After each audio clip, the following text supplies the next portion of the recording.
Afternoon, everyone. I am, I wonder if this is live. Hold on. Good afternoon, everyone. It's 5 o'clock. I got the downbeat, and it's time for me to talk with you here on the AVJ platform. Thank you so much for taking a few minutes out of your day to spend with me. Gail, thank you so much for, first of all, creating the platform, the Alternative Venues for Jazz platform. And I have been trying to watch as many of the AVJ talks as possible. And they've been so inspiring and entertaining and fun and informative, creative. So thanks to all the creators of this fabulous music for that. And thank you, Gail, for having an industry week. I always look forward to talking with friends and creators and colleagues. So, welcome. I have been, like everybody, just so sort of conflummoxed with everything that's been going on in our world between the COVID-19 and now, of course, another senseless murder of one of our brothers. It tears your heart out, and it makes you mad, it makes you angry. And I was watching the his funeral today, and I'm telling you, I was in tears like the whole time. I can't even imagine what his family must be feeling. um, so sad. But I just pray that all of this, everyone talking and marching and protesting and stepping up and voicing their anger and frustration. I just hope all of this leads to systematic, effective, and long-lasting change. And I'm certainly going to try to do my part. But anyway, let's talk. Let's see. My name is Michelle Taylor. I guess I should have said that at the beginning, right? My name is Michelle Taylor, and I am the founder and managing director of Passion Music Group, formerly NIA Entertainment. Um, at Passion Music Group, we provide artist management services, marketing services, consulting services for corporations and artists. I've been in the business of jazz for a long time, like probably 30 plus years. Um, and it's been such a blessing because I am in the small segment of the population that truly loves their job. And that's why my company, I changed the name to Passion Music Group, because for me, it is a passion. I really couldn't see myself doing anything else. Um, I knew from the time I was a little girl that I loved this music. My father was a jazz beau. We grew up with jazz. I have three brothers, but I'm the only one in the business. But we grew up with um, jazz being played in my house all the time. I remember from the time I was 8 years old, my father used to put the speakers to the window in the basement on Sundays and literally serenade the neighborhood, much to my mom's chagrin. But I loved it. I would go sit outside and just sit at the table like the whole day, just listening to the music that my dad was playing. And when I knew what it was, I researched some of the my favorite tunes that he played, and he always played a ton of Ella and a ton of Sarah Vaughan and um, Frank Sinatra. That's Life was one of my favorites, even to this day. He played a lot of Stan Getz. So I knew that I liked the music. I just didn't know what it was at the time.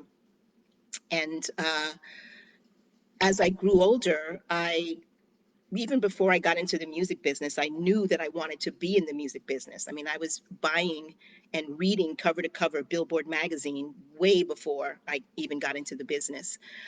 It was just so exciting to me, and I just loved it. So um, when I had the opportunity to have my first job in the business, I said I only wanted to get into the music business if I could promote jazz.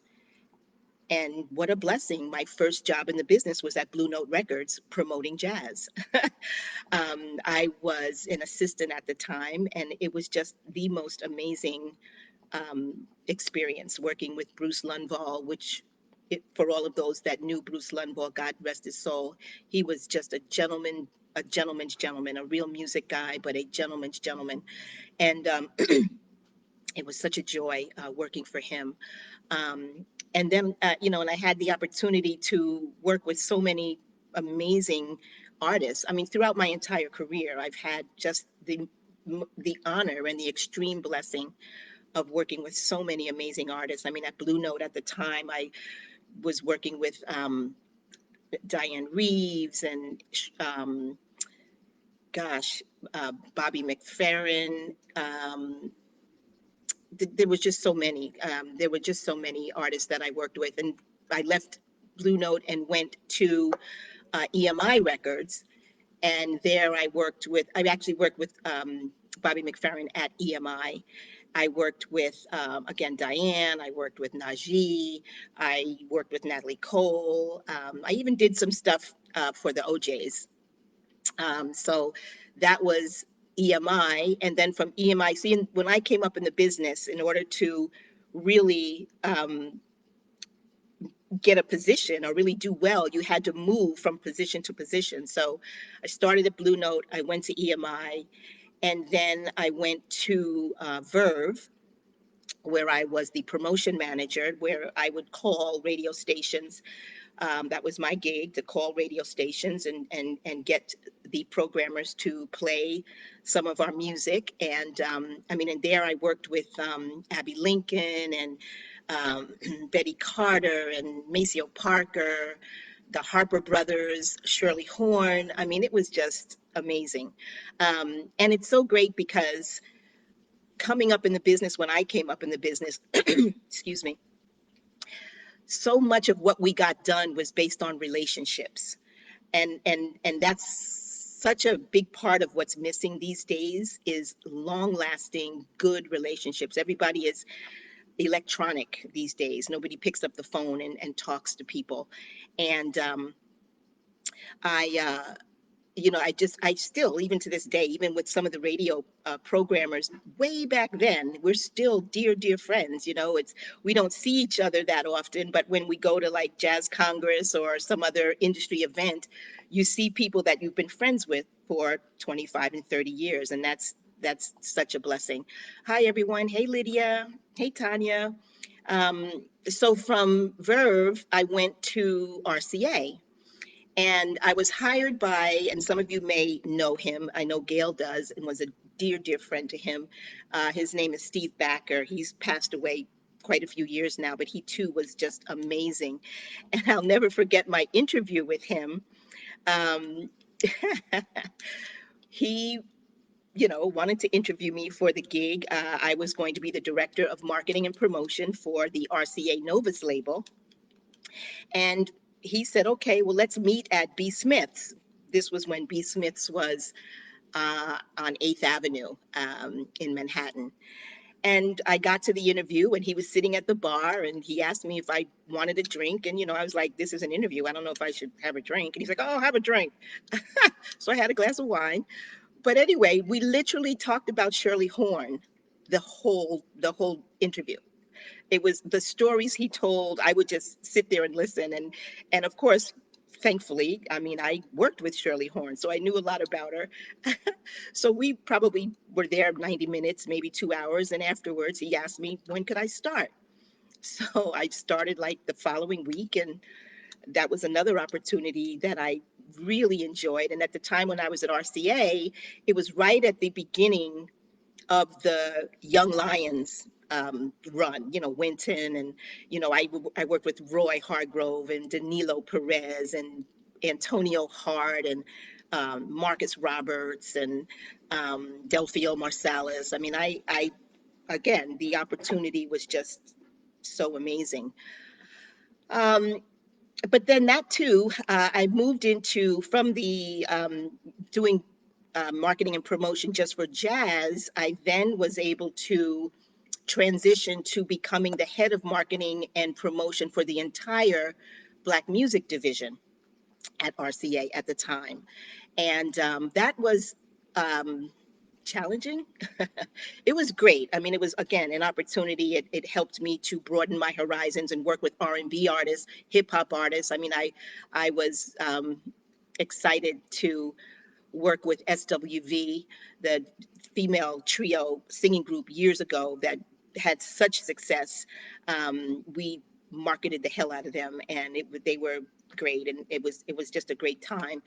And I also worked with the Wu Tang Clan, which was so much fun. I mean, I always tell the story about how they would come up to RCA Records, like RZA and the whole crew, and I would get a call from the reception desk, and they'd be like, "Oh, RZA is here to see you," and I'd be like, "Okay," and I'd go out to the lobby, and there was like 40 deep, the crew, and I'd just come on, everybody was like, "Oh my gosh," but I'd have them come back to my office, and we'd hung out, and we would just always talk about marketing and promotion, and that too was such a great experience. And listen, God love RZA; he's done some amazing things.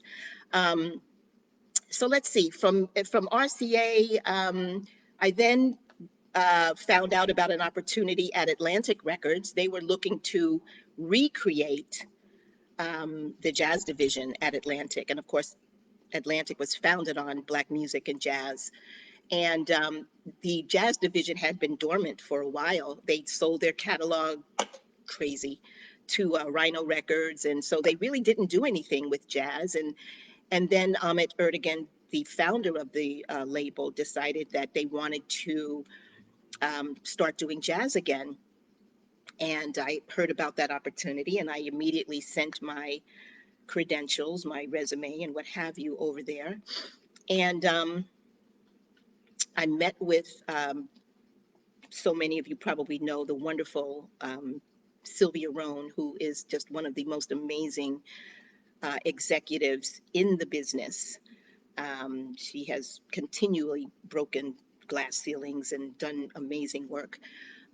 So I met with her, and it was great. And then I met with Ahmet Ertegun up in his office, and we hit it off. It was great. And so I got the gig. I was the head of Atlantic Jazz, and that was an incredible time. I mean, because again, for me, the honor of running the jazz division at this legendary label, and I was the only woman. I was the only woman that ever, and I'm going to pat myself on the back. I was the only woman that ever ran a jazz division where the buck stopped with me. I made the decisions. I controlled the dollars. Um, I was responsible for who got signed and who didn't, even though there was another person at the company at the time who did a lot of A&Ring, but it had to come through me. So, and what a crazy, incredible roster we had. At the time we had Regina Carter, who was a part of the female group Straight Ahead, um, Gerald Albright, Cyrus Chestnut, um, gosh, Gilberto Gil, James Carter, so many. And of course, I had the wonderful opportunity to work with Lalo Schifrin, the amazing writer, composer, actually the composer of the Mission Impossible theme. Um, it was great working with his one record. Even Gilberto Gil, he did one record for us, and that was a wonderful experience as well. Um, so again, I mean, I've had these amazing opportunities working with the best of the best in this business of jazz, and I can honestly say that there was not one opportunity that I uh, was a part of that I didn't love. it's just been a gas. It's been a blessing, and I'm just so incredibly grateful for having these opportunities. In When I left Atlantic, you know, all during the time that I was working in corporate, I would always get artists asking me if I would work with them, if I would manage them, if I would consult them. And at that time, you didn't really do that. You had one gig and that was it. Like you really weren't doing, you didn't have a side hustle. Now everybody has a a couple of side hustles. But at the time, you didn't do that. Um, so when I left Atlantic, and I left Atlantic because they had a huge layoff. They had a 3 round layoff actually, and I unfortunately was in one of the rounds of the layoff. They kept my department, but they let me go. Of course, when they're trying to deal with the money and reassess, where they're funneling their dollars, they look at the people who are, I guess, making the most money, even though I wasn't making that much money, but I was making more than my team. So they let me go and they kept my team. And then after a while, they let the whole team go, my team, and then they assimilated the artists upstairs to Warner Brothers. So that was just crazy.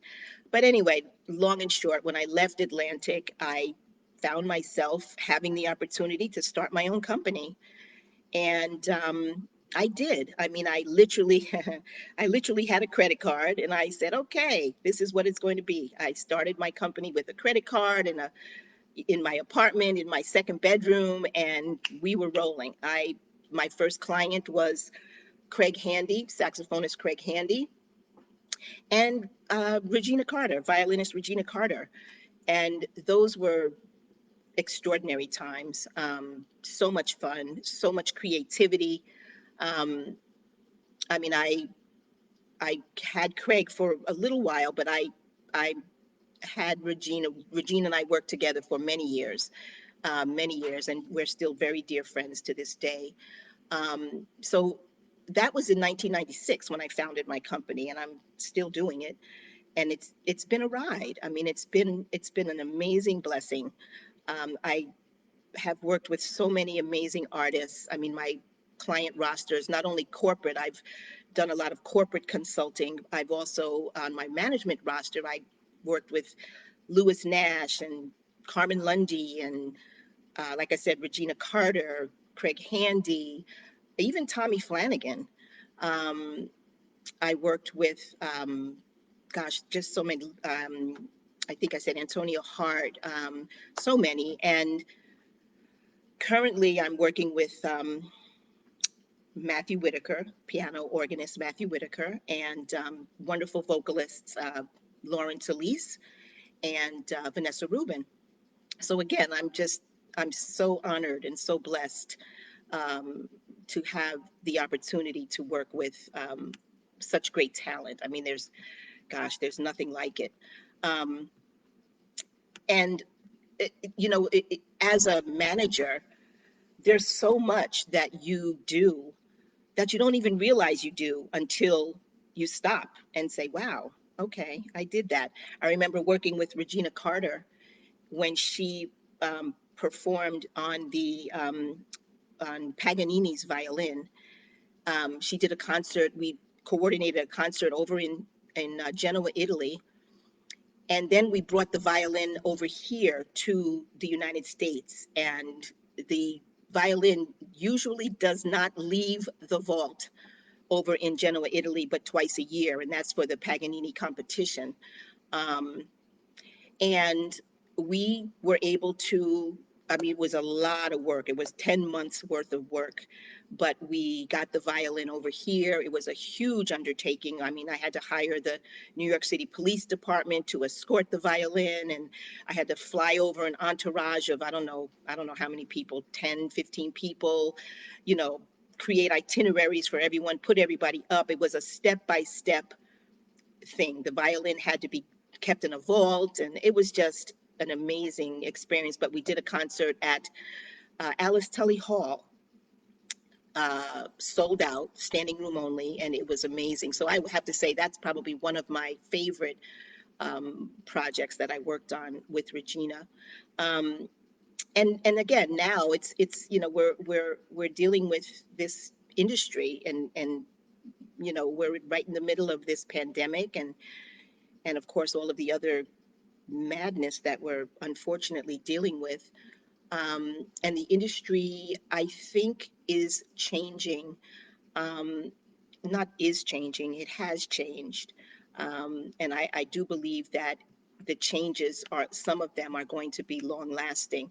I'm going to stop for a minute because I don't know if I'm supposed to be seeing questions, or let's see if I see some questions here.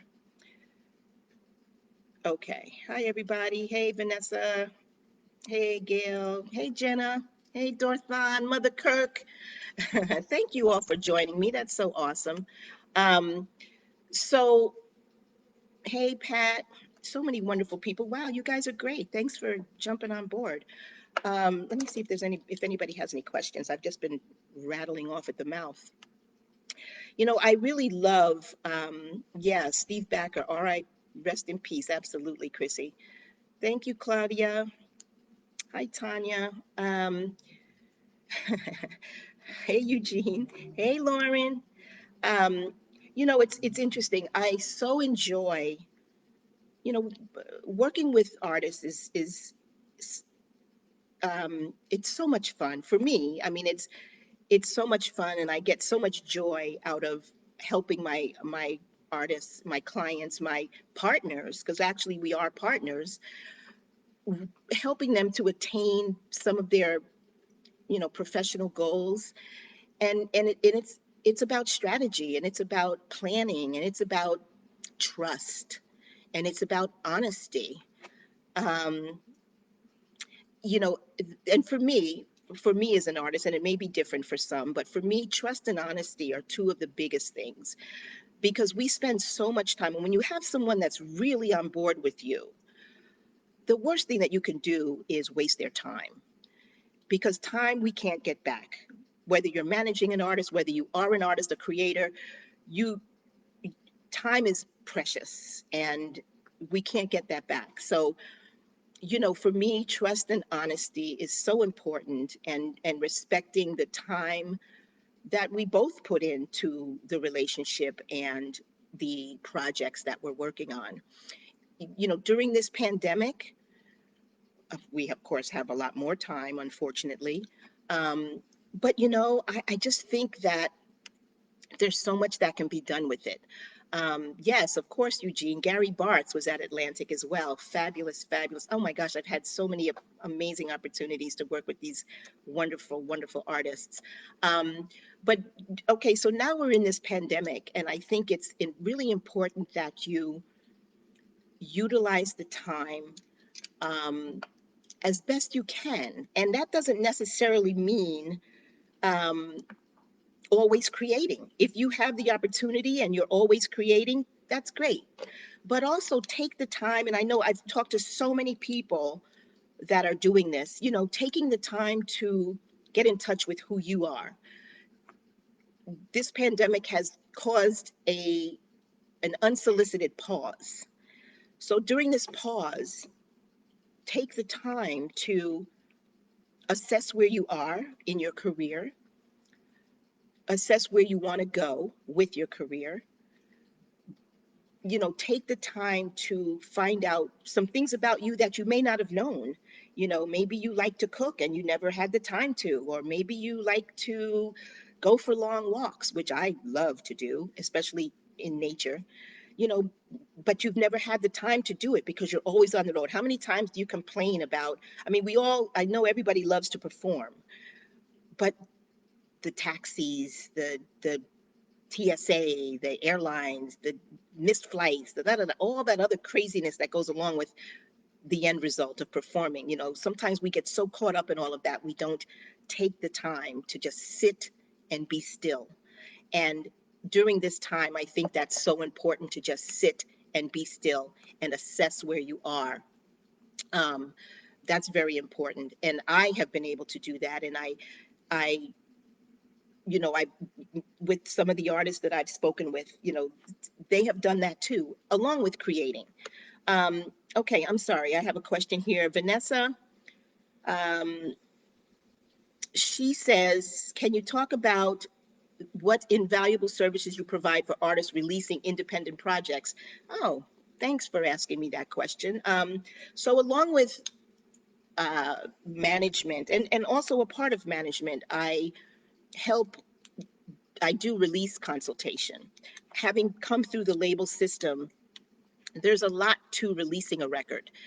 Um, and while most artists, and I would venture to say that most of us would probably advise our clients not necessarily to sign with a label, but rather perhaps do your own record if you have the means to create your own record and license it to a label if that be the case, or release it yourself. But releasing a record, there's a strategy involved. It's not about just, recording the record and throwing it out there. If you want it to be successful, if you've worked as hard as you've worked to make the best record possible, and I know some of you have, all of you as creators, you put your heart and soul into recording, and you wanted to do something. You want people to hear it, as many people to hear it as possible. You want to be able to tour behind it. So there's a strategy involved, and that's what I kind of help artists do, is to think about the strategy. Like, when do you want to release it? What's the best time of the year? Do you want to release it before uh, the Grammy deadline, or do you want to wait until the next year? Um, you know, are we planning? Do you have a booking agent? Are you going to be able to tour, um, do some touring after the release of the record? Do you have a radio person that you want to help you get it on the radio? Very important. Do you have a publicist? Hi, Lydia. Do you have a publicist that is going to help you get some press on the record? And social media. A lot of times, artists, you're so many people are so incredibly savvy right now with social media, and that's great. But you have to also remember, all of the things that you do for your record is going to take you away from doing what you do, which is further creating and being out there performing when we get back to performing. Um, so that's kind of what I do, Vanessa. Thanks for asking. I kind of help artists set up a release schedule, because there should be enough time for you to set up the record before you release it. So that's just something else that I enjoy doing.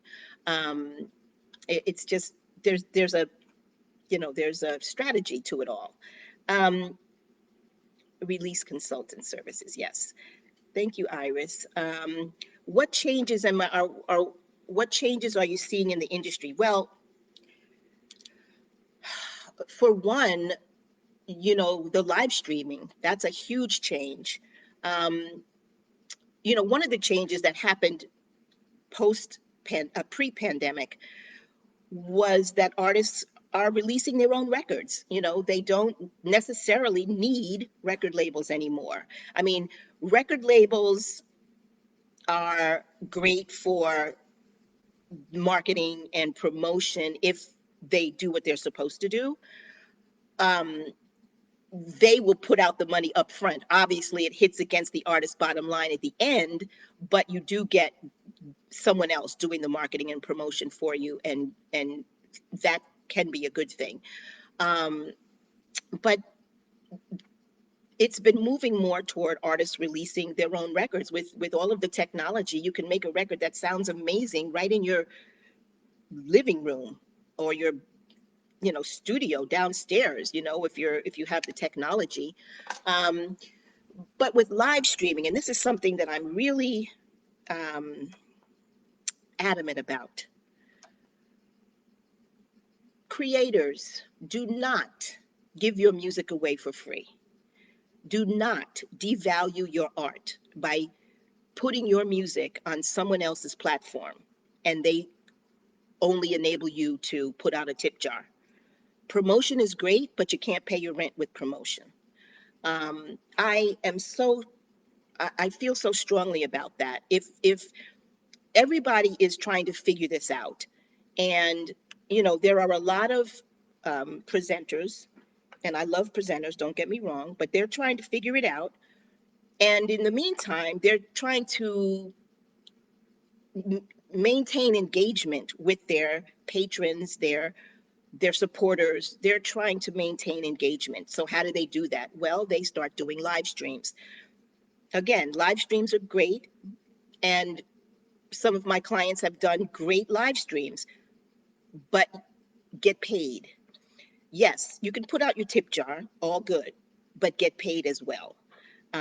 And that's something that I think is changing.